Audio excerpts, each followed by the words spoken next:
Well, hello. Look who's wearing a hat. Look who's wearing a Look who hat. I like your hat. I like your hat. All right. What? Hey, viewers, I like your hats too. I'm just assuming that everybody that watches the podcast wears a survivor hat because why would you not? They The merch should. is available readily, and No one's paying you to say I that. know I'm getting corrupted by Mr. Beast. I'm selling out already, and nobody wants to buy.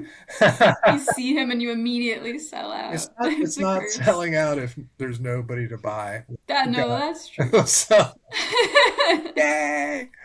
Hello, welcome to another episode of Outwit Outlast, the Chaos and Comfort Edition. I'm your Chaos host, Geoff, and this is Comfort, Amanda, and that What or if I want to be chaos? well, you can be Chaos and I'll be Comfort. I'm wearing a comfort sweater. So, Yeah, that's true.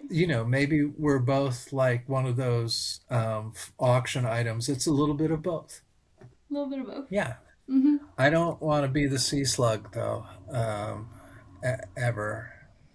And No, nobody wants to be that. Poor sea slugs. no. Nobody wants to. I have so much respect for Aubrey for eating the sea slug, but I would be Rizzo 1,000% in that scenario. I'd be Joe. Joe made me laugh this whole episode, but him sitting on the bench while Jonathan was eating the sea slug, going, "Oh no! Oh no!" It's so funny. Also, Sari just visibly getting that, gag reflex when you see somebody else doing something Yeah. sick. I Yep. thought she was going to throw up. Um, I mean, she did well, later, but at a different point. I think that was for a different reason. But Yeah, I think so. well, as you can tell, there's so much to talk about this episode that we just started talking, and we started talking about two things that I loved that came back.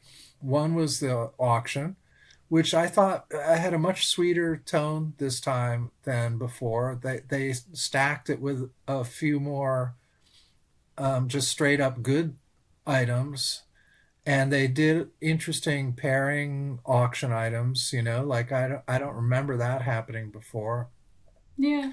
And they were really setting up what they were hoping would be a theme for the episode, which would be the chaos element. Mm-hmm. More about that later, but it kind of worked in its way. It feels like it felt sort of like a clumsy motif to me. Like I don't think that they integrated it very well into the episode. They were trying really hard to make that Yeah. work, but I agree. I like that they're trying something. I love watching the auction, but there is always a tricky thing with like how do you make the auction fun and sort of joyful while also giving it some amount of game stakes, especially since they haven't seemed to be putting advantages into the auction Mhm. in the new era really. So I think that's their way of trying to build in like some tension and some like social dynamics, and there were some sort of cute and interesting social dynamics. Ultimately, I think it still didn't really have any game stakes, and they are trying kind of hard this season with like the names and like the terminology for things specifically, like blood moon. Oh yeah. Wasn't there a big advantage in the last food auction when what's her name won that season? Yeah, but it wasn't. When Rachel Yeah, won, there was an Rachel. advantage in her What's her fries. name? The awesome Iconic Rachel. winner Rachel Lamont, I who was know. referenced just last episode. No, I think the difference with that is that it was like a random chance advantage. Like it just happened to be in the fries. No one was really strategizing around that. Like I think that the auction was always interesting when you knew there might be an advantage that was revealed that you could bid on and there was some strategy around who was spending money on what. And they don't seem to be doing that as much in recent seasons. But I don't know, the auction is like Survivor nostalgia. It makes me happy. Everyone was so funny the Yeah. whole way through. Aubrey asking how many items there would be. Yeah. Like Yeah. the audacity. One of my favorite lines, like I forget exactly what it was, of course, but the whole boot and What was it that they said to Suri after she threw up? Like Boot and rally. boot and rally. Yeah, that's a phrase I didn't have when I was young, Oh but yeah. I'm sure it was a thing we did, but we didn't have the elegant phrase for it. Very Yeah, boot elegant. and rally is really good. Honestly, she did it about as elegantly as you can. I I agree. Yeah, but that's Suri for you. That auction culminated in what I also thought was a nice early move, where everybody got to see their letters. Yeah, no, and it is nice to just see them all open these loved one letters. It's always a good moment. It always makes me happy. Cerie's dad writing her the letter was so sweet. Yeah. I thought everyone's letters were very poetic this Oh, time. I They know. kept reading quotes out. It was like, I hope you're enjoying being somewhere where you can see more stars in the sky than wishes that have ever been wished. Yeah, yeah, yeah. Like everyone was so Excuse poetic. me. It Yeah. really threw me off. Oh no, I love that. I agree with you. You had a theory about the letters. Well, I'm interested in what that was. Yeah, my theory, I've been wondering all season if they're gonna do an in person loved ones visit because it is something that went by the wayside with the new era. It's actually, as much as I complain about the live reunion and making fire every single time, the loved ones visit I think is the biggest loss of the new era. And with like a huge returning players season like this, I've been really hopeful that they would do it again this season. Like Winners at War did such an epic loved ones visit because they know you like love these players and are excited to see their families. And I think the fact that they have already given them, when there's still 10 people left in the game, these loved ones letters, everyone got one. There was no reward where someone had to make a decision to give someone a letter or not. That kind of says to me that we are still potentially building up to an additional loved ones thing. And the only other thing I can think of is that they actually will do the in person loved ones visit. So I am feeling optimistic about that. Yeah. That's my theory. I don't know if it'll happen. I'll be disappointed if it doesn't. But I feel like every season in the new era, they have still done the loved ones letter as sort of the replacement for the in person visit. And Hmm. this wasn't, I think, the equivalent of the in-person visit episode at all. So I'm really hopeful that they'll do it. That would be great. I think it's a good theory. There's certainly plenty of time left. We might have to talk about that because there's only 3 episodes left, and one of them is the finale.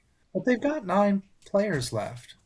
So Yeah, if you're down to, I mean, maybe you could start the final episode with 6 players. But I feel like they have done that before. It's either 5 or 6 usually, right? yeah, well, now that I think about it, you're right. Like 6 is not unheard of. So So my guess is that we'll get one episode where we eliminate 2 people, yeah, one episode where we just eliminate one, yeah, and then a finale with a final 6, yeah. or it's like 2 to a final 5. That might be. I'm not That sure. could be. So all of that is interesting, and all of this warm, fuzzy feelings I had. It also brought out the best in the cast, and Mhm. that it brought out some sincerity in Devens, I think, Mhm. which sometimes he seems to lack in his Yeah. snarky, you know, interactions. It brought out some kindness and fun in Joe, and sometimes Joe gets so serious and a little bitter that it makes me think he's not enjoying any part of what he's doing. Yeah. But then I know what you sometimes he's mean. so sweet and gentle and nurturing. So I just liked everything about the pair. The Suri moment was really special, I thought. And we've seen a lot of Suri loved one visits and loved one letters. So the fact that they're still able to pull one out that's like surprising and touching is Yeah. just really lovely. Yeah. And you're absolutely right. I was noting the lyricism of those letters as well.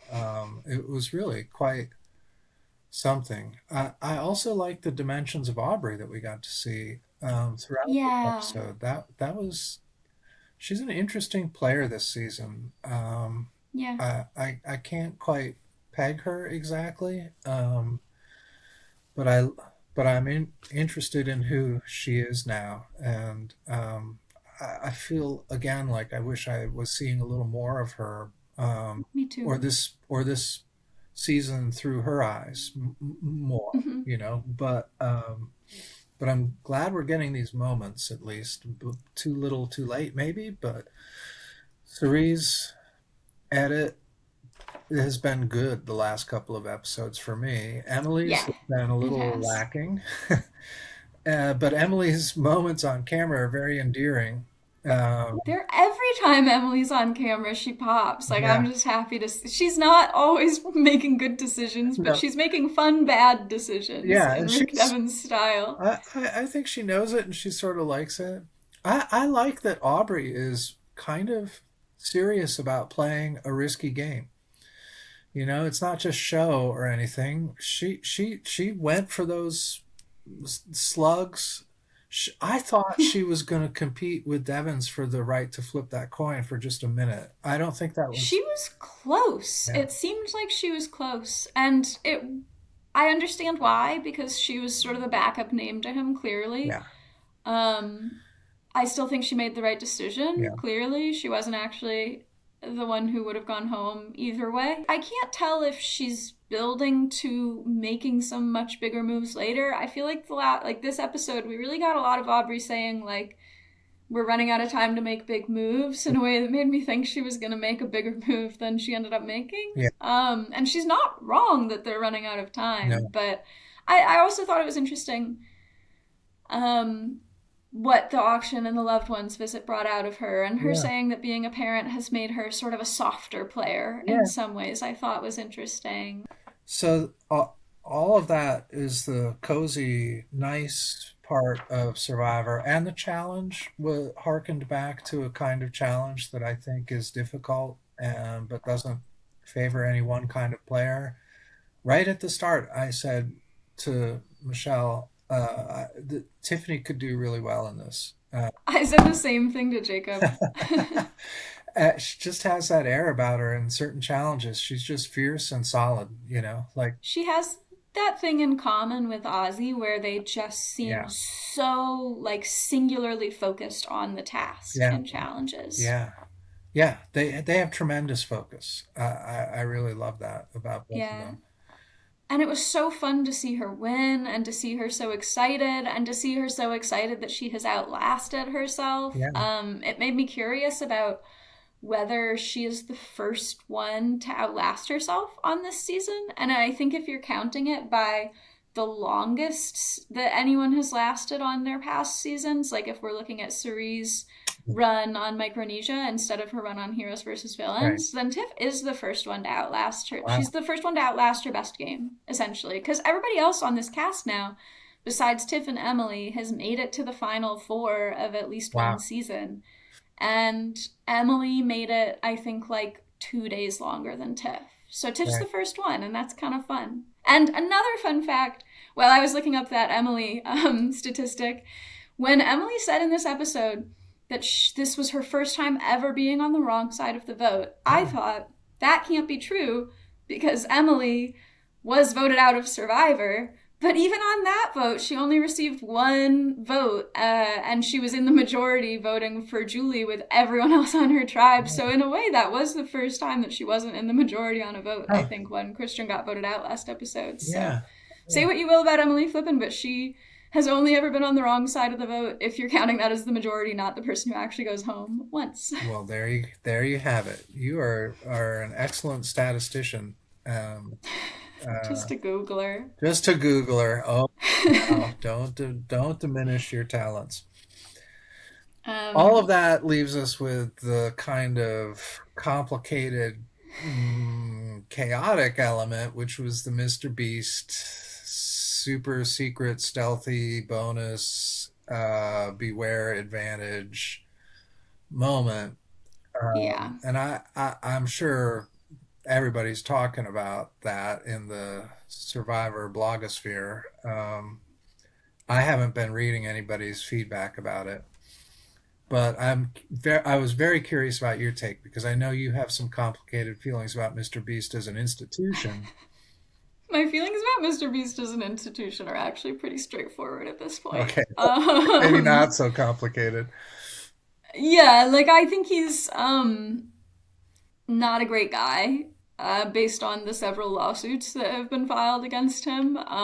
One from, and I don't know if this one actually went anywhere, so it's all alleged, but like the cast members on Beast Games had a lot of complaints about the way that they were treated. Women weren't given feminine hygiene products or clean underwear. Right. People weren't given like food that they needed. It was bad, and the circumstances were bad. Right. And he's also been, his production company has now been sued for like, I mean, technically, I think a violation of like FMLA. So, like, a Right. woman was on maternity leave and couldn't actually take the time off and then was promptly fired upon her return. So, Yeah. like, I think that there's a lot of bad stuff being alleged against this man. I Yeah. also just don't think his content is very good. Like, I think that his content is very much engineered to make children not be able to stop watching it. Like, I think that's kind of what he's really good at, and he's really good at that. He got his start on YouTube just like counting to 100,000. You know, like Okay. he just made these videos that like were really primed for the YouTube algorithm, and I mean, like, props to him for figuring it out.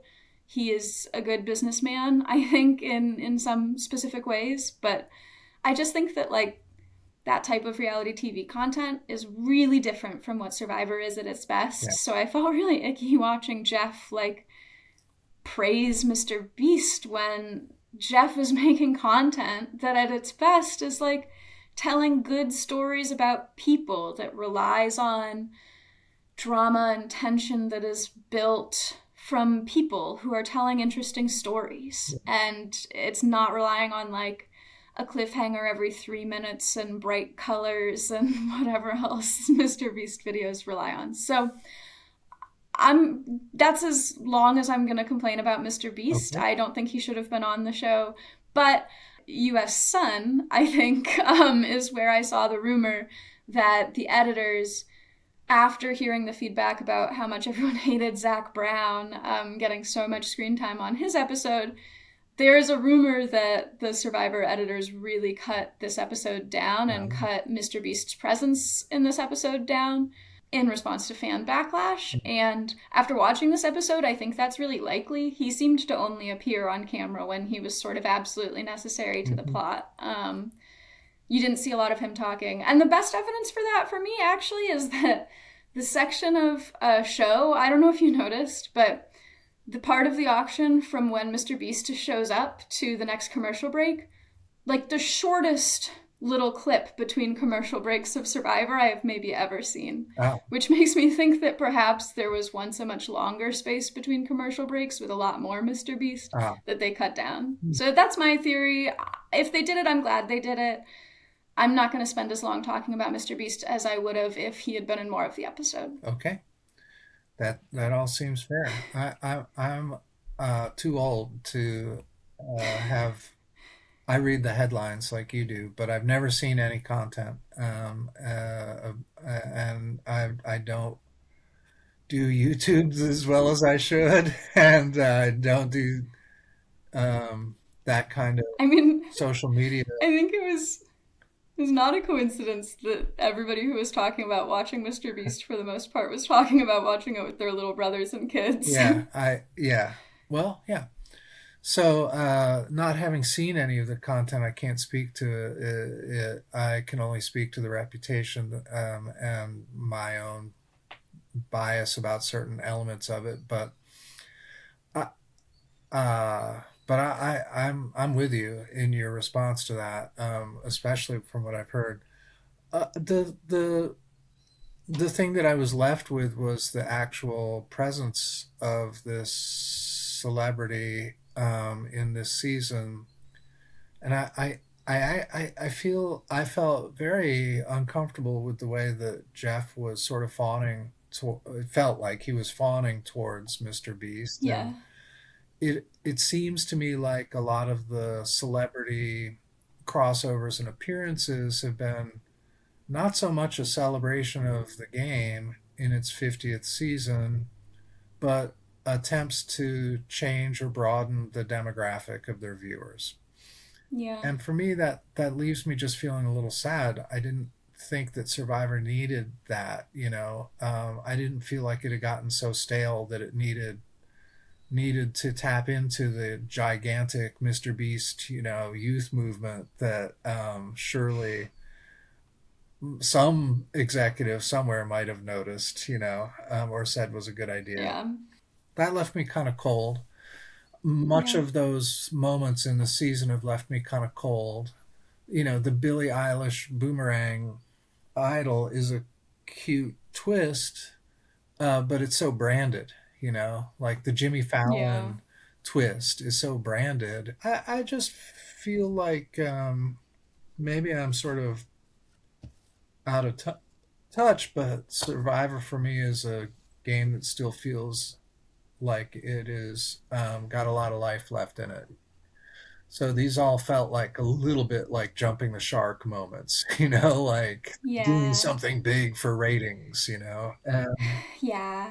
It's a TV show that has had a declining viewership, and they're trying to capitalize on this landmark season to increase their viewership. And so I get why they're doing yeah, this, and it makes sense. Like, I think that this has been a good season for the most yeah, part, and like the worst parts of it for me have been generally these like celebrity yeah, appearances. So yeah, yeah, I'm with you. I understand why they're doing it, but it isn't like super fun to watch, and it is pretty transparent. yeah. So all of that aside, in a way, and it's a big thing. I don't want to put it aside. I just want to also talk a little bit about the effects of that decision to include, especially the gameplay that twist Yeah. and that presence brought to it. And I think as I was thinking about it, I broke it down in my head to two different elements of that. One was the idea that just the thought of a Mr. Beast twist changed the way they were all playing the game, which I'm not sure I buy, but maybe I do. It was certainly shot as a more chaotic, frenetic beach wrangling day. But also, to be fair, Devens and Emily both said, screw it, we're going to sow a lot of chaos. So that chaos may have been baked in anyway. And Yeah. not knowing what a twist was going to be, as several players said, you can't know, so you just proceed as if it wasn't going to be there. And a lot of them said that Yeah. they couldn't guess what it would be, so they should just do business as usual. I do think it's possible that the pace and the energy that business as usual took on, in addition to having experienced the auction and all the food, and then jumping right into a challenge, and then getting the loved ones letters, like it's true that they experienced a lot of Yeah. emotional tumult. Yeah. That's very true. And so I think that might have played into the pace and the franticness of the Yeah. vote. And Well, I like a frantic vote. We oh, haven't seen sure. a ton of this season where they're all changing the plan every 30 seconds and it's exciting. So I'm not against, I think you're right. This first part of it, that's like we have a twist at tribal council. We won't tell you what it is until we get there. I'm not mad at that. I do think that's kind of fun. And I like watching players on Survivor adapt to uncertainty. And that was what they were doing. So I setting aside that it was related to Mr. Beast at all, I thought that part of it was fun. What about the twist itself? So the twist itself was it's a coin flip, and if it's whatever you don't call, you just go home, Right. and that's it, and tribal council's over. And if you do call it right, the prize pot doubles, and you're safe, and you get an idol. That's a lot of So reward, but it's a pretty yeah, big risk. and I felt mixed about it. Yeah. I'm trying really hard to stay unbiased because obviously I don't love the source of the Yeah. twist. I think on the one hand, it was dramatic, and you can't deny that, and it was interesting, and it was the perfect thing for Rick Devens. They've built him up so clearly as who he is this season, which is a big risk taker and a chaotic guy, and he's very much at the bottom and knows it. So, like, this was perfect for him. And if this twist worked for me, it worked because of Rick, and Sure. because of the story they've built around Rick leading up to it, more so than the actual stakes of the twist itself. What I don't like, actually, is the idea of sending someone home based on a coin flip. Well, part of me agrees with that. It seems like all strategy flies out the window and it's just luck. But Yeah, that was the other thing, was that it was a really interesting tribal council all on its own, right, and then you totally interrupt the flow of it to do a coin flip. And I was so fascinated in finding out if what Rick was going to do would have worked.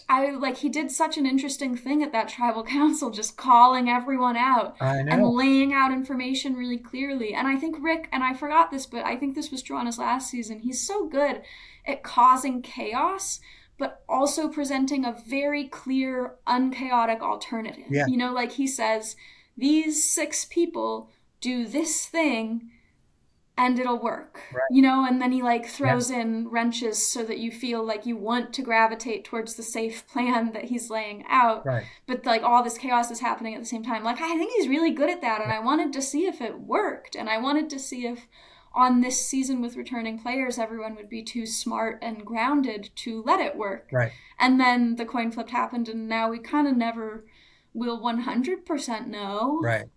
what would have happened. I totally agree. And if I speculate, but if I had been any one of those players that was launching a certain kind of strategy or campaign and it got derailed by the big flip, I would have felt some mixed feelings about it for sure. Yeah. I kind of disagree with you about it a little bit. Like, I don't like the shot in the dark. I know you do. But for me, it's the same thing. You got then your chance. It all just comes down to a 1 in 6 chance, and this is a one Yeah. in two chance. So it's all still you're abandoning your vote and strategy for a lucky shot. Yeah. But I personally was really excited. like it Yeah. was big. It was exciting and it was sort of spectacular. I wouldn't want to see it every season. I wouldn't want to see anything like it again this season. It was a good Yeah. time for it, but you're right. It really worked for me because it was Devens. I Yeah. think if nobody had volunteered and they had drawn rocks and then somebody was forced to flip the coin and they lost, it would have just felt like a real It would have bummer. sucked. It would have Yeah. felt like they really got robbed. But Yeah. because it all worked out the way that it did, it was exciting. I think you're right that it was exciting, and it was exciting to see them then sort of scramble and reassess. Although weird that it was all that for what ultimately was a unanimous vote. Yeah, But the thing that I think you're right that it's sort of like the shot in the dark from the individual player who's playing the advantage perspective. Like you're setting aside your vote and taking chance. And I don't love that, but I agree there's precedent for it in the game, and it is what it is. And I don't hate the shot in the dark. I'm not yay, the shot in the dark, but yeah, I like it fine. The thing that I think is actually different about it that makes me like it less in the scenario where someone goes home, which isn't what happened, yeah, so I shouldn't be this mad about it. I'm not mad about it, but I think I didn't like it, and I tried really hard to figure out why I had such an adverse reaction to it. And what I realized is that I think everyone on Survivor should ideally go home because of a decision that someone else makes. okay, So, taking away your own agency is one thing, but on Survivor, even if you're idled out of the game and you only had one vote against you, like Emily, that's still a decision that someone who played that idol made. yeah, And most votes in Survivor, the majority makes a decision and you go home.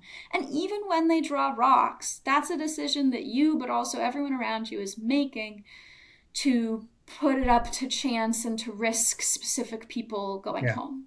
So every other vote out in Survivor, except for Suri going home on Game Changers, which right, everyone hated, has some influence from someone else in the game. yeah, And so I think that's why this doesn't sit great with me, is that I guess other players in the game are making the decision to let Rick flip the coin, but like, I don't know. I think it's Survivor, and I want to see someone deciding that you should go home. Yeah, So I think that's why it doesn't sit great with me. But I agree that the way it turned out in this episode was kind of best case scenario, and it was fun to watch. yeah, And there were really fun conversations happening before the twist, and there were really fun conversations happening after. So like, I yeah. had fun watching this episode for sure. I totally agree with you. I really wanted to know what would have happened with Devens' strategy, which I thought was pretty interesting. And Yeah. I really didn't know exactly how the vote pre pre coin flip was going to shake out. Based on the interview with Stephanie I read, it does sound like they had all ultimately converged on keeping things simple and voting Devens out. Oh, So I think it's possible that Rick really would have gone home. But it's so hard to say because he like was throwing a curveball at Tribal. yeah. What really surprised me then in the aftermath was how many of them so quickly converged on Stephanie. It was a Yeah, unanimous vote, which shocked me. And when they had Jonathan even voting for Stephanie at the end, I know. I was like, wow, wait, something happened that I didn't see coming. But that brings us to the brilliance of one player, I think, which is Suri. Yeah, because tell me how everyone in her alliance got brought up, and yet, when we're in this chaotic live tribal council, not a single one of them is on the table. Like, how did we go from, like, let's vote out Ozzy, let's vote out Suri, let's vote out Rizzo, all the way around to, like, it's Devens or Aubrey or Steph, and that's it. Like, that's, like, she is magic. And I don't know if it'll last this whole season. I feel like it must be too obvious to everyone else who's watching her.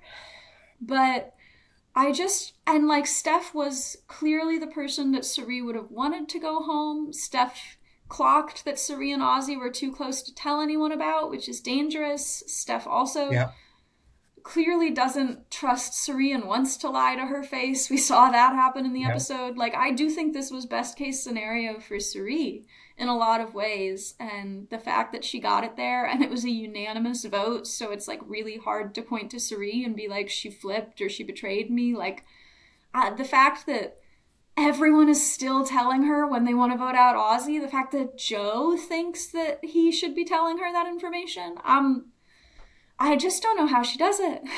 I don't either. I still can't believe that everybody says the things that they say to her. I Yeah. also honestly couldn't believe that the the Jonathan group, I guess I would call them now, really did think that they could use Devens and Emily at this point. That seems like a I misread on that in that regard, and Devens was ready to exploit it in a big chaotic way.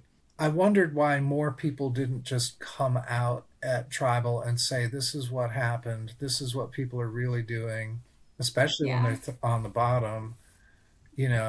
Maybe you should think twice right now here, which I think is always a strategy that never works but should. In my mind, Yeah. it should work, but it just doesn't. People get locked in and they're uncomfortable, and that's the thing.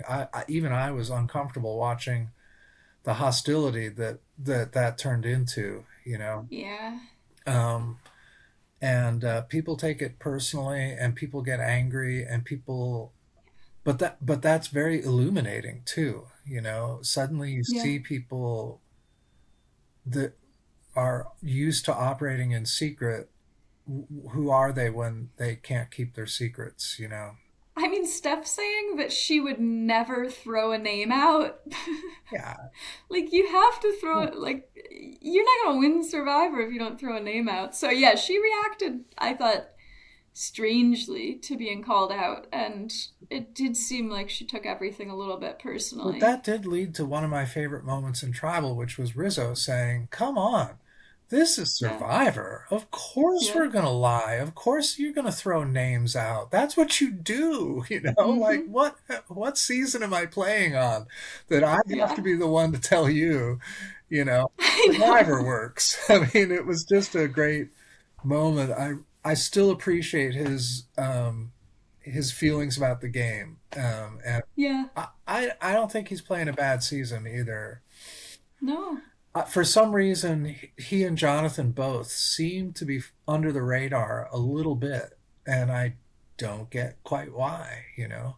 Yeah, and Rizzo's come up kind of more than Jonathan Yeah, has. Like, Chrissy brought him up. And this episode, I think, showed me just how, like, again, Cerie's social game is so good. Her name came up for a second, and then Devens immediately pivoted it to yeah, Rizzo. Like, Steph brought it up, and he said, no, because clearly right. he thinks he has a better chance of working with Cerie than he does with Rizzo. And so I Yeah, think that Rizzo's maybe not playing like a better game than Cerie, but like, who is? no, I agree. My only worry about it, as you suggested, is that now she's pretty exposed. Yeah. Like that public spat with Stephanie, I'm sure was something that she didn't want to Yeah. happen for as long as possible. But now, And it sounds like Stephanie said more to Cerie and trying to kind of call Cerie out than we even saw. yeah, Like in her interview, Stephanie said that she pointed out that Cerie has known about her advantage for weeks and not told anyone. And she pointed out, or at the end, she said, like, you shouldn't have come for me, you'll be next. You know, like, I think that she definitely said a lot to Cerie that would have made it hard to leave this episode without seeing how betrayed by her Stephanie felt, which is a bit of a red flag, probably, if I'm anyone else who trusts Cerie yeah. in the game. But Do you think that Jonathan had a good idea in trying to vote Ozzy out this time? I mean, I think that From his they should all be perspective? targeting Cerie instead of Ozzy, in my opinion. But I get why they're targeting the one with the idol. And I think everyone is seeing something correctly, which is that Ozzy is playing the middle and playing it pretty well. And Yeah. he has an idol. And I think no one has quite made this connection that Ozzy and Rizzo are working together and they both have Right. idols. But Right. like, if those three can make it to the final 6 or 5 together with those two idols, like they make it to the end. So like you Yeah. do need to take them out in the next vote or two. So I think that Mm. Jonathan had the right idea trying to target Ozzy in this episode. I just think that there is not enough trust across those disparate sides of the cast right now. Like I just think that ultimately Jonathan and Joe and Stephanie couldn't bring themselves to work successfully with Devens and Emily because Yeah. I think it almost worked. I actually think that Devens and Emily would have voted Ozzy out had there not been other plans coming up. Like, I think that Devens and Emily would prefer to work with Cerie. I think that became clear at Tribal. But, like, when you have someone who's all the way at the bottom, which Rick and Emily are now, and don't really have a lot of other options, I think you have to take the option that someone gives you. And I think that was the tricky thing about this episode that Rick exploited really well, which is that sometimes everyone has the same idea and thinks, let's exploit the fact that Mhm. Devens and Emily are on the bottom and try to vote with them, and they make the mistake of giving too much information. Yeah. It's interesting Yeah. with people's whose names didn't come up. Emily's name didn't come up as far as I can tell. Joe, I don't remember Joe's name coming up. No. You know, is that because people think of them as sort of more numbers and not real threats to win? Or is that because they're playing a good social game? I'm not sure. I think it's possible it's a mix. The only names that didn't come up this episode, in my rough count, are Emily, Joe, and Oh, and Jonathan. Jonathan, right. I'm shocked that Jonathan hasn't come up more. I was also surprised that Ozzy told Jonathan the I plan. know, I was too. That was a Um, blunder. so Jonathan is playing a social game That's that to true. some extent seems to be working, That's as true. far as I can tell. So it's possible that it's just like Emily and Joe don't seem like sort of critical threats worth taking out at this point to people. And I guess maybe same with Jonathan. Or it's possible that they all seem like potential future swing votes. Like everybody thinks a little bit that they could pull Emily or they could pull Joe. I wouldn't want to vote Joe out because I think you always would know what Joe was going to do next, and that would be so nice to have around, unless you could guarantee that what he was going to do next was always going to be against what you wanted, which might be the situation that Rick is in. But I think everybody else like can use Joe's predictability, so maybe that's why his name's not coming up. Yeah. I don't quite know why Emily's isn't, because she is certainly not predictable. The previews for next week were pretty interesting. Yeah. It sounds like Emily is probably going to blunder in some way again by talking about something she shouldn't talk about, or perhaps not a blunder, perhaps a strategic, Who knows? unleashing of a strategic torrent of information. And it seemed to me like wasn't it Aubrey that was again talking about making a big move, or now's the time in the I previews? think so. Yeah. That's what worries me the most. I know. Because I think that these next couple votes are going to be pretty critical for like Suri, Ozzy, and Rizzo. Because Yeah, I do think they're hitting a crux point yeah, where if they play it right, there are only a couple more votes where the other players have a real shot at them. yeah. And that makes the next couple votes risky. So we'll see. But it's the next time ons are always so misleading. They are. um, In fact, I often think that the opposite of what they suggest is what's going to happen.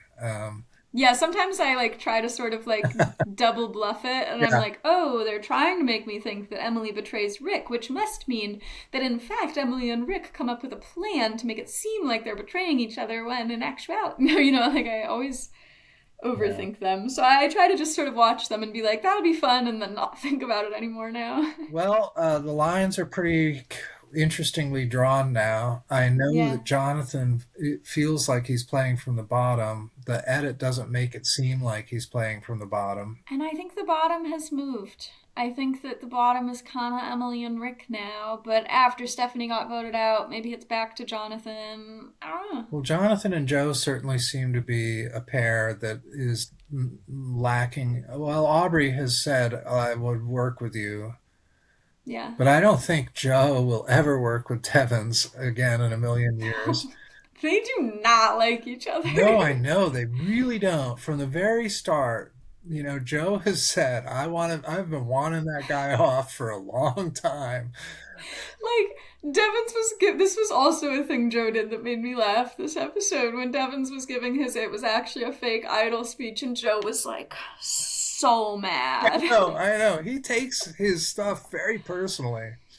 Yeah, he does. I think that's just the thing about Joe is he takes everything so seriously and he Yeah, is so sincere, yeah, which either makes him a little too intense for the moment or really sweet and like compelling. yeah, And this season, it's maybe been because it's been such a goofy season in so many ways. I think that Joe has seemed a little bit off kilter in that context yeah, sometimes. But this episode, he was funny. yeah, I like Joe, and I love it when he's funny. When he imitated Rick Devens, like it is so much more rewarding to see Joe be silly yeah. because that's his personality. Yeah. I feel kind of sad that I see Joe, glowering and angry more than I see him kind and funny. Yeah, But I'm sure he shows up as a kind and funny guy in I think life, so. probably. In his season, he talked about some of the things he was working through and grief and Yeah, guilt. It's always been very personal for Joe. Now that I think about yeah, he can't just blow it off because his reasons for playing are so personal and so rooted in yeah. grief and trauma and guilt. I think that's right. He's playing for his sister. Of course, he Yeah, takes it seriously. yeah, and he still is, in Yeah. his way. And I feel like he almost feels like that got betrayed in his season, Hmm. and that sort of besmirches his Yeah. it taints the loss a little bit. It's compounded by the grief. It's no wonder Yeah. that a Devens would rub or Joe the wrong way, because they're playing for such different reasons this season. Yeah, I hadn't thought about it that way before, but you're right. Joe is playing for what he sees as what is a very noble Right. and personal reason. So Yeah. it would be so hard to mesh well with someone who's just so focused on having fun and causing chaos. Right. Like that's so different from what the game means to Joe. Yeah. It would be hard to take it so seriously and have someone else not. Yeah, And I think you're right. conversely, Rick has bristled about Joe from the start, that he just Yeah. wants to have fun and play his game. And here's Joe, telling him he can't do that. And Yeah.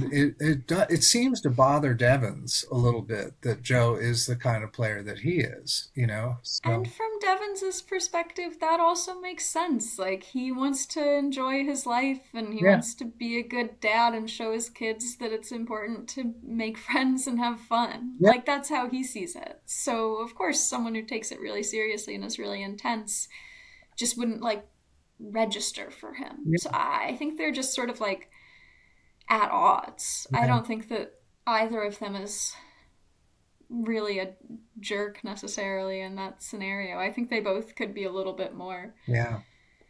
flexible, but Yeah, I agree. I don't know if there's maybe Aubrey is the player in the middle, who's sort of taking elements of both sides. She seems really serious about winning this time, yeah. and making up for her last season. And I forgot how much she felt kind of robbed, by the loss in her season, and maybe Yeah. rightly so. I don't know. People differ about that. I don't Yeah, know. well, she's had such a messy history of Survivor, like Yeah, losing that season largely because everyone on the jury, I think, was so bitter at her. yeah, And having this season where everybody thought she should have won, which I think doesn't give Michelle enough credit, which Aubrey did recognize in this yeah, yeah, episode. But then coming back and being sort of minor part of the next yeah. season she Right. was on, and then coming back for Edge of Extinction and being kind of humiliated in a Yeah, way. Like, I think she has a lot of baggage with Survivor, yeah, and she is managing to have fun. And it does seem like what she said about having, I forget exactly, she said it in a nice way, but having such a full cup back oh home. yeah, Um, I yeah, think that that has been a really nice balance for her. yeah, Like, she clearly is intense and takes the game really seriously, but she knows she has some really lovely and happy things to go home to, and I yeah, think that is making her softer in a good way. yeah. So yeah, I wish we were seeing more of her. Me too. So the fans voted about making fire this time, right? Yeah. Well, our votes canceled each other out. Yeah. Do you think that there is any other big twist that they're going to launch into the game this late?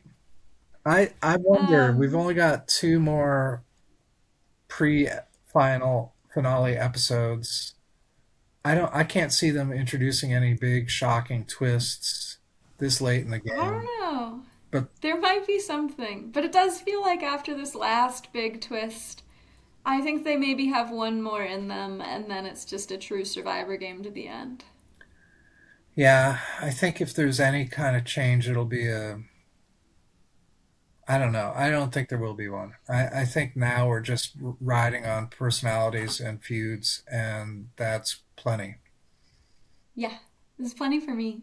I have two really tiny little moments within the live tribal that made me happy that I'd like to say, Good. and then I think we can wrap it up. Oh, One was Christian actually kind of broke my heart when he leaned forward and said, I would have loved to be there. yeah, Um, that made me so sad for him. yeah, And that he was so incredibly genuine in that moment. Like you could just tell he meant it. yeah, The other really cute moment was when Emily leaned over to Rick to whisper something to him, and I thought she was going to whisper strategy, and then she whispered, I was so upset at the thought of you not coming back to camp tonight, and I'm so happy you're still in the game. And I that know. is so cute. That was so sweet. I love them. I I know. love all of I them. That's know. all. That's everything I had to say. There you go.